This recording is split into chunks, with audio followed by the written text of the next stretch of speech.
Hi guys, I just wanted to thank everyone for all the support last year. I mean, Jade, Journey Aid, we really couldn't have done it without you. I mean, I can't believe that the money that we raised, getting far surpassing £5,000, and when you take into consideration all the gift aid, it's going to really be surpassing 6,000. Considering we went in a bit blind, and it really did just start off a few friends talking about it at Sports Direct about doing a charity walk, and it did sort of like mutate into a really fast-paced campaign. So basically we were aiming to continue that this year. We're trying to raise £20,000 for a specific project. What this will be doing is supporting individual projects at Newcastle University, amongst others in the North East, that are doing tests to try and make new drugs, and obviously end result try and make a better cure or better drugs to treat cancer. I just want to go through a few things about the sort of events that we've got planned, the reasons behind Jade, and how we're going to be moving forward. To start off, I would just like to say a big thank you to Darren, Debbie and David. They took part in the second annual Tees Weir charity walk. This time we started at the Transporter Bridge and ended at the Weir Bridge. We set off at about 6 o'clock in the morning in not best conditions, getting into Sunderland at about 5 o'clock, so it was a really good time as well, but it was really tough. I mean, you know, when you're getting towards the end and people aren't talking anymore, that people are getting to the limit, so I can't thank you enough for taking part in that.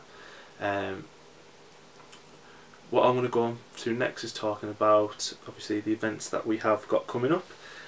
Basically our next big event will be on Thursday the 17th of April, which will be an 80s themed charity night.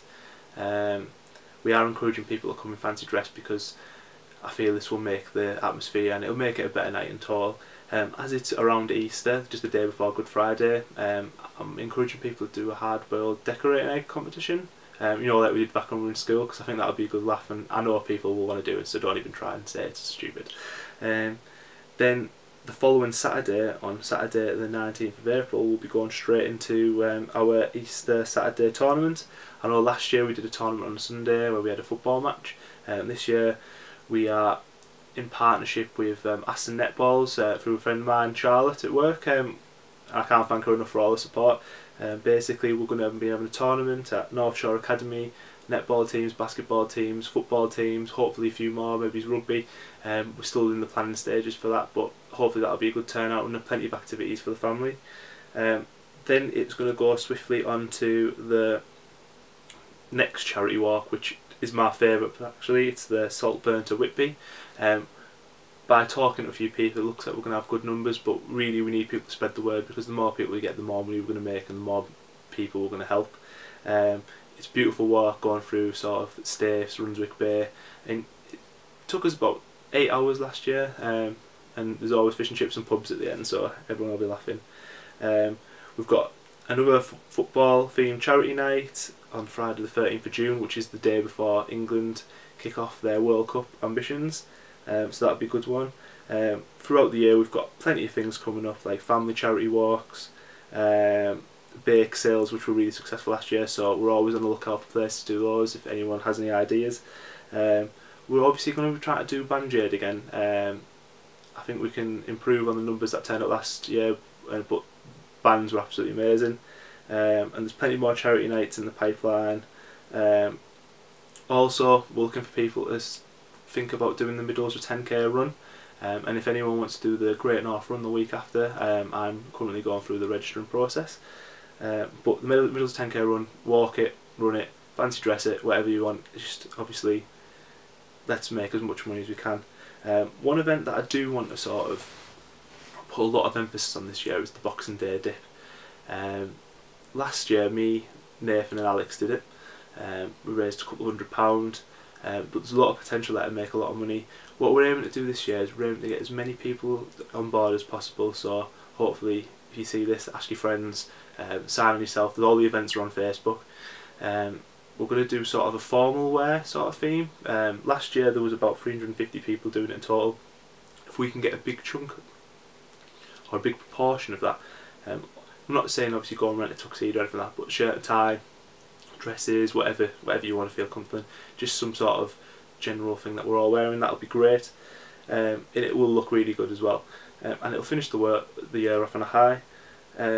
We're also this year looking to do a lot of car boot sales, because everyone's got stuff they don't want. So if anyone's got anything they want to donate, me, Nathan and Darren are going to be going around just trying to sell stuff, and maybe do a few cake sales there, just extra money in the pot. So that's what we've gotten so far. Plenty of stuff in the pipeline to be working on, and any events. There's plenty of us working on. We've got a good team this year, but it's all down to you guys, and we can't thank you enough for all your support. It's really inspirational that you would all turn out, and the support that you've been giving us. It really does show that people do care about things, and that people do want change. And I strongly believe that down to the individual person, can make those changes. So it's really inspiring stuff. Just want to talk a bit more about actually Jade and the reason that we've set it up. Basically, a few years back, my mum had breast cancer. It's something that's run in our family because my nan has had it as well. With cancer, it's a thing that you've got no sort of impact on. You wish you could make a cure, but you can't. This was the way that I found that I felt a bit better about myself, that I was actually trying to do something. And it's kind of just spiralled. I mean, if you talk to some of the friends that have been in it since the beginning, like Darren and Matty, this all started by us just talking about doing a charity walk around Christmas 2012, and we decided to walk to Sunderland from Teesside Park. No train or anything like that, and it was just stupid really. Absolutely crippled ourselves. But it's kind of spawned. I mean, a lot of the times we've gone in blindly. The charity nights, we've not known what we're doing. It's been a lot of hard work, and it's really paying off. So again, it's just thanking everyone for taking part. And with the aims of where we want to go is, I mean, it did start off as Jade, and then it has now changed to Journey Aid. The reason that is that my end goal for this whole sort of campaign is to obviously register it as a charity, but we will be helping out other charities. Don't get me wrong, Cancer Research UK is always going to have a deep place in my heart, but there's other things. I mean, when you come and talk about illness, there's not just cancer. Everyone's got a journey that they're on. It could be illness. It could be poverty. I mean, there's lots of stuff happening in the world right now with all the flooding down south. People are struggling. Everyone needs a hand now and again, and my aim is to obviously try and help where I can. So that's my goal for moving forward. All I need is for people to be sharing this. I have big ambitions for Jade and Journey Aid, and I do want it to grow. There's been talks about us moving around the north of England with doing little bits and bobs there, so if that can continue, and with coverage we're getting from the press, which I can't thank enough, it's going to help us expand and grow. So please just share the page. We're on Facebook, Twitter, I've got an email address, I've got a website set up for it, so really I just try and share it where you can, like it. But thanks very much for all your support, and you people keep inspiring me to do this, so thanks very much.